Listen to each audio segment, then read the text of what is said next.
all our porters, and we've just left Shimshal village. Beautiful day. There's porters ahead of us, and I think some porters behind us. We're just walking along at a nice steady pace. This is the Shimshal river coming down. It's a big river because there are some big peaks up there. Let's see how the day goes.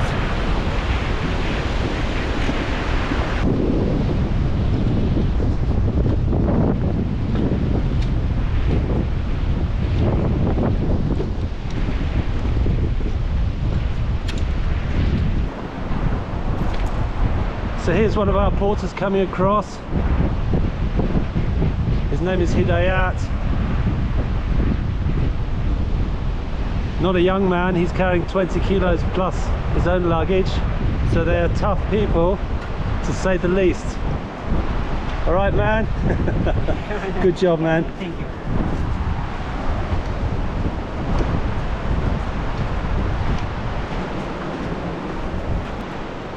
So as is typical in the Karakoram, we're pretty well straight away onto some steep stuff.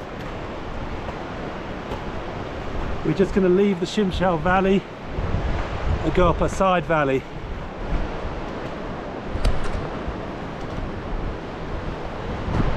There's Tim just ahead of me.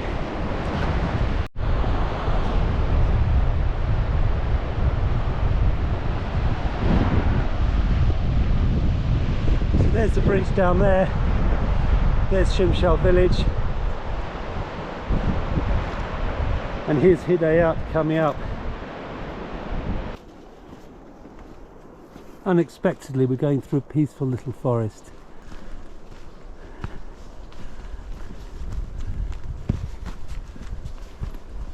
These poplars will have been planted here for firewood and construction.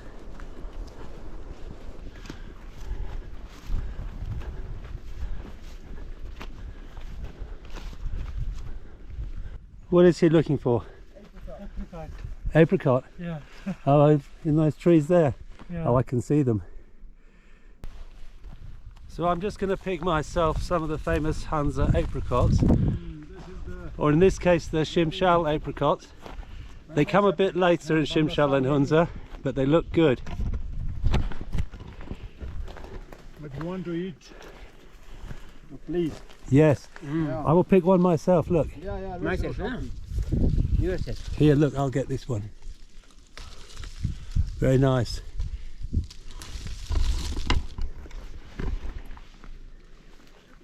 Sit myself down. Climbing, huh? Yes. Good. Here it is. How many days you have? 16 days. 16 days to climb or Trekking total? and climbing. Trekking, climbing. Good. Very good, very good. Very nice. You have experience for climbing before? Yes, much experience. 7,000, 6,000, 8,000, Mainly 6,000 6,000. in Hunza and Shimshal. But some 7,000. Which place 7,000? My first one was Diran Peak, Diran. but we climbed alpine style. Oh. Two man. Telman. Next one was Batura Sar. Batura. Batura. Also we climbed alpine style, 96. That was the first alpine style. Last time it was climbed, actually. You know Batura? Very nice peak, 7-8. Yes. Nobody climbed it since. You summit? Yeah, of course. The real alpine style. Professional. Hobby. So You many summits? Yeah, I was 6,000. Thank you. Maybe 13 or 14 times. 14 times 6,000. Yeah. Your And, name, sir? 7,000 one time, Spentic. Me also, commercial Golden trip. Peak, yeah. Yeah, I've been to Shimshal a few times. The first time in 1989. 1989. There was no road then. Yeah, that time before was no the road. Yeah. So I walked, me and my friend, we walked up We did a very long trek Yeah. to You start from Pasu. start from Pasu, walk to Shimshal, Yeah. walk to up here, because this was blocked this way. Yeah. We yeah, went yeah. out this the, way. The road was from this side. High yeah. pass, Yeah, yeah. high pass to Upper Shimshal, Shujarab. Yeah, yeah. It was take Uh, 7 days or. Yeah, Shimshal days. Pass. Mm. Then I was with my friend, we decided to go a little further. We go down to Chikar, Chicago. Oh, okay. we go to Shakskam. Just come, huh? My friend said, this is too far, I want to go back. Yeah. I said, I'm more interested to see the Oprang, Mm. Oprang Jilga. Yeah, yeah. And so I went this way. You go past Sherilak, Sherlik. left side, Sherilak. Mhm. And Sherlik Pass, yeah. yes. And so it was a good trek, many days. Have you Yeah. been to Sherilak? Sherilak? Yeah. Have you been? Yeah. It's a long way, isn't it? Yeah. What about the Oprang? Obrang. Yeah. Yeah. The Obrang is now, the Chinese was not Yes. allowed to want to go to. It was not allowed, Yeah. but I had an idea to cross it. Yeah. So I crossed it. Yeah, yeah. But by this time it was very cold. It was September. Mm. I had some frostbite. Oh. So I went from here to China. Do you remember this story? Oh, with the Emis Kashirek to Masudi. It was with Nee, nee. 1989. 1989. Yeah. Shimbin bene chitaftu. Uh, Chistu. well, 1989, and then I who think was your guide? no guide, only me and my friend, American guy Gary French, alone. We're carrying all the luggage. We carry everything. No guide, no porters. We're strong young men. Young man, yeah. I wanted to try this Oprang. A little bit crazy idea. You crossed the Obrang, then Crossed the Obrang. Chinese will catch you. How? Unfortunately, yes, they catch Yeah, me, and then I'm in some trouble. Yeah, in trouble. Yeah. Yeah. You remember the story? Yeah. Okay. I think That time I was working in Pasuin, really in the okay. hotel. You know, maybe you stay there and you start from Probably. there a trek. You know. Yes, okay. Yeah. And then I think the American guy came back, and of course they said, "Where is the Englishman?" He said, "I don't know. He's coming back later." So there was some problem. Yeah. I think some guys went looking. I think Nazir Sabir, he went up to the pass to see if he could see me, but I was gone to the Oprang to China. And later I came back to Pakistan. How many? And finally- how many days in China you? Stay. I think total of 10 days. 10 days. They thought I was a spy. They thought I was an American spy because I had the American map. Yellow? Yeah. What, that is the Zart? The stone was big stone was yellow. You know. Yes. So that's why they are Zard. Zart is yellow. Zard mean the big stones. Oh, okay. Yellow stones. And Garbin? Garbin is The way. name. Okay. That's interesting.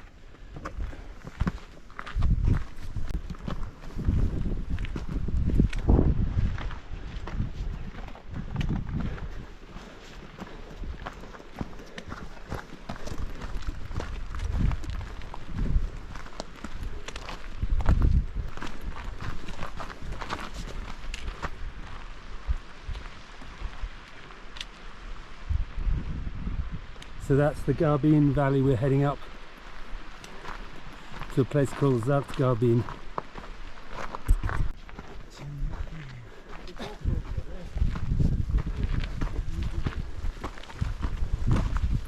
We took the low road, they took the high road. Hi. So this is a typical water channel you'll find in this part of the world, particularly in Hunza.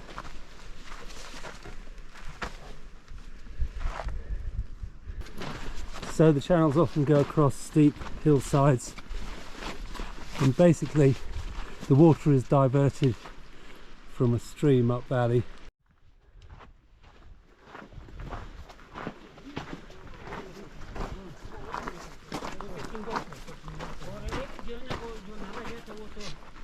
More climbing.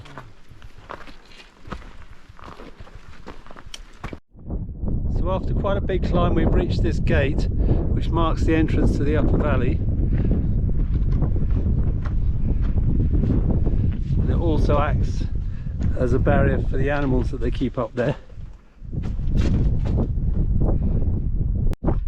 So I'm just sitting here having a rest with Mohammed, and we're looking across the valley. There's some very impressive peaks up there. The pointy one in front is called Shimshal Whitehorn, and the one on the right further back is called Dih Sar, which is, I think, the highest mountain in the Hunza area, so it's quite a sight. So here we are at Zart Garbin, which is at about 4,050 meters.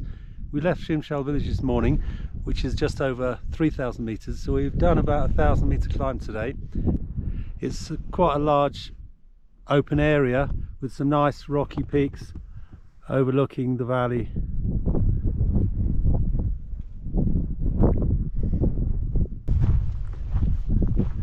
So if we wander over here, we can see our tents,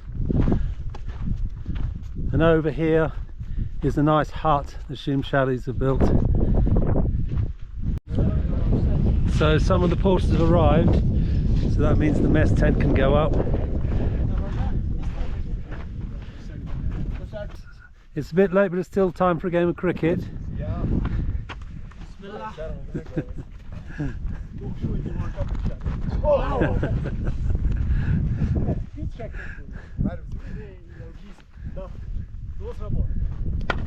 Shot.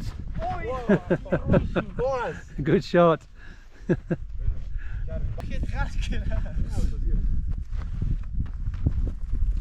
Oh yes.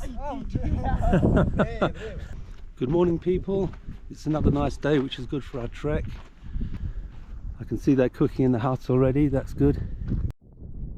So up here you can see the sun coming down these rocky peaks. It should reach us quite soon, in about 20 minutes. That's the valley we'll be walking up today, gaining a bit of height. And down here is the camp, first camp of our trek. Let's have a look at these guys inside the hut. Probably a bit smoky in here.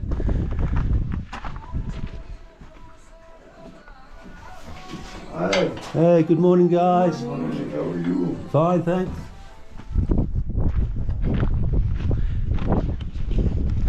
Yes, they actually cook just using yak dung. Good morning. Meanwhile, we're cooking on our kerosene stove over here. This should be interesting. Good morning, Montazir. Good morning, sir. Making chapatis. Yes, sir.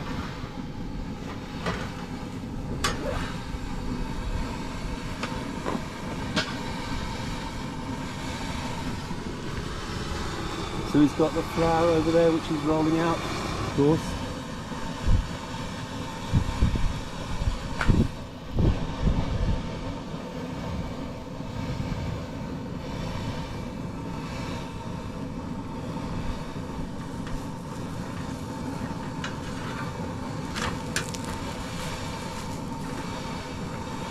And there we have it.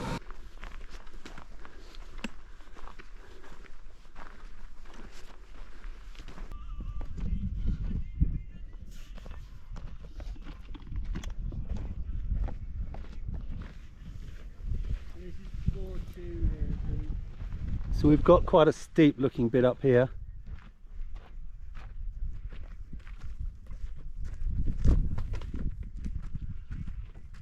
Mind you, these guys go up it in no time. So as we just come over the brow of this hill, we get a nice view of the valley below. You can see our porters down there, a few cows.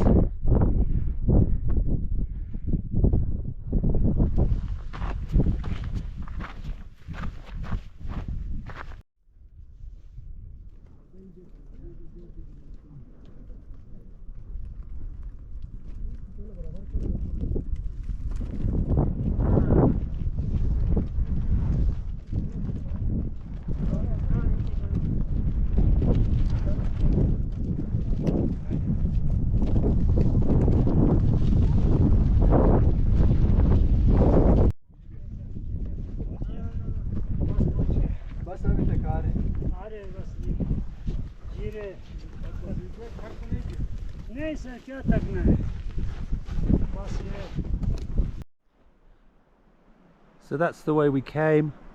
There's a helipad here actually. Last of the sun up in the mountains there. Here are our tents.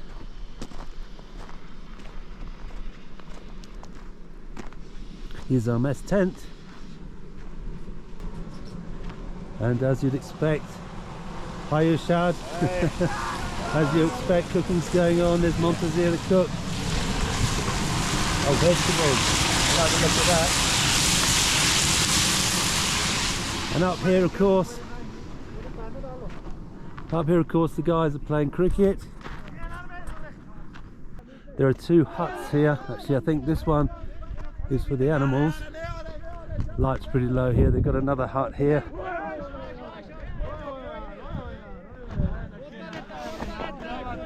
And a nice game of cricket. Whoa!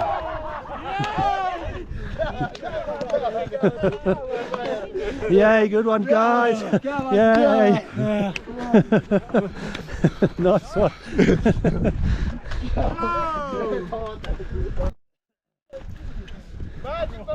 A lot of fun.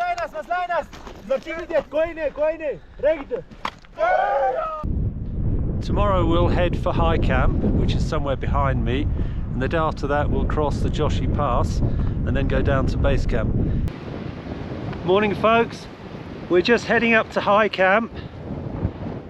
Half of our group is just coming up here. The donkeys. High camp is as far as the donkeys are going to go.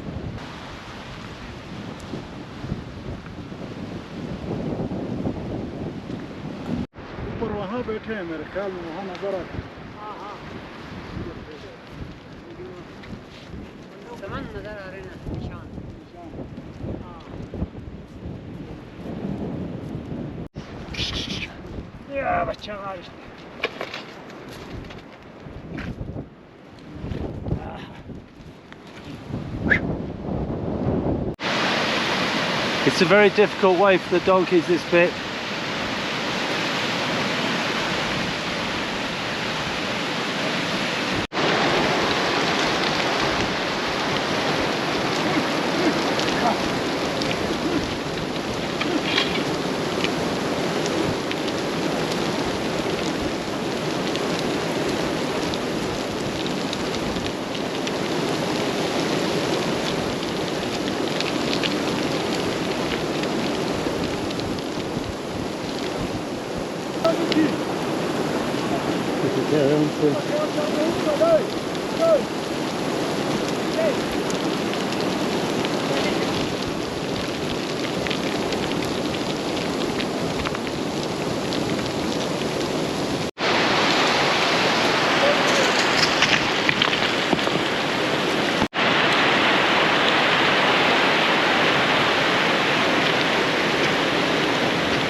So here we are at high camp.